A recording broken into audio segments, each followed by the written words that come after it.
Fluffy ఆమ్లెట్కి మనం ఎగ్లో yellow పక్కకు తీసి వైట్ సొన నిందిట్లో వేసుకొని బాగా కవర్ లాగా చిలకిస్తే ఇలా వస్తుంది ఫ్లఫీగా.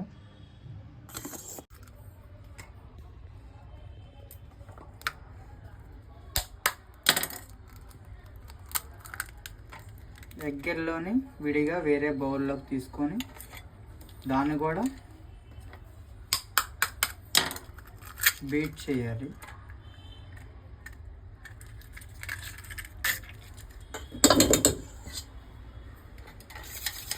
దాన్ని కూడా ఇలా బీట్ చేస్తూ ఉండాలి, బాగా బీట్ చేయాలి.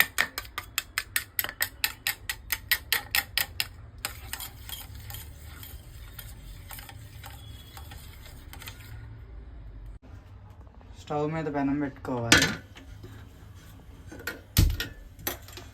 ఒక 5 minutes అలానే కొద్దిగా హీట్ అయ్యేదాకా వెయిట్ చేయాలి. ఒక 2-3 drops ఆయిల్ వేసుకోవాలి.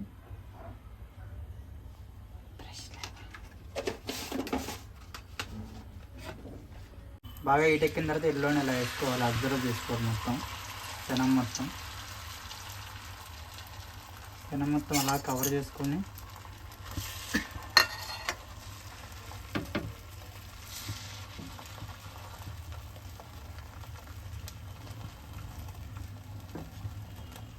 ఇలా చేసుకున్న తర్వాత ఈ ఫ్లఫీగా చేసుకున్న దానిపైన అలా అప్లై చేయాలి.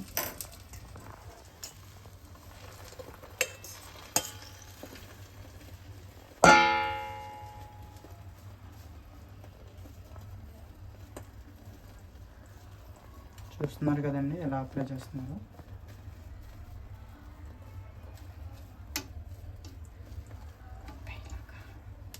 మినిట్స్ ఇలా కాలిన తర్వాత మళ్ళీ ఒక 5 or 6 drops ఆయిల్ వేసుకొని, ఆయిల్ ఎక్కువ తినేవారు ఉంటే ఎక్కువ వేసుకోవచ్చు, పర్వాలేదు, నో ప్రాబ్లం.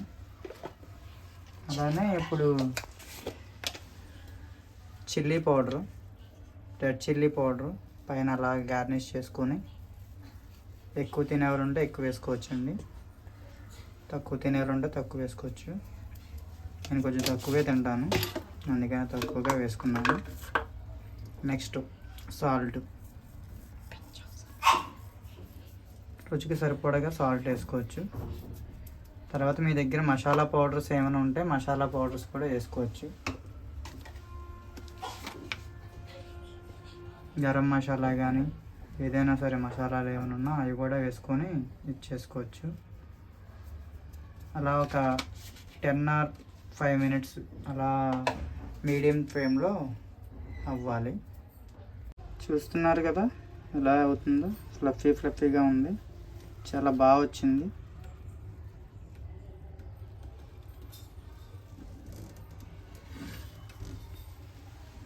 చూసారు కదా,